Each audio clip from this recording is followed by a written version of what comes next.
আমি এর আগে নমিনেশন অনেকবার ফাইল করেছি, তাই নমিনেশন ফাইল করার আমার কাছে নতুন কিছু নয়।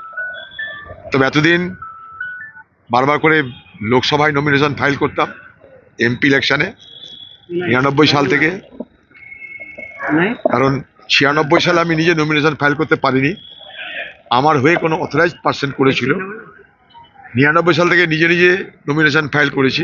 ফারাক একটাই, লোকসভা নির্বাচনে ডিএম সাহেবের কাছে নমিনেশন ফাইল করতে হয়, আর বিধানসভা নির্বাচনে এইচডিও সাহেবের কাছে নমিনেশন ফাইল করতে হয়। বাকি যেমন করতে হবে। তৃণমূলের কাজই তো বিশৃঙ্খল সৃষ্টি করা। ওটা যদি না করে তাহলে তৃণমূল পার্টিটাই তো উঠে যাবে। তৃণমূল আর বিশৃঙ্খলা পাশাপাশি, তারা মনে করে বিশৃঙ্খলা তৈরি করলে হয়তো আমরা কিছুটা শঙ্কিত হতে পারি, চিন্তিত হতে পারি, কিন্তু ওরা এটাই বোঝে না যে হাতি চলে বাজার তো কুত্তা বুকে হাজার। এবারে ভাই ভোটের লড়াই এই এখানেই দেখবো।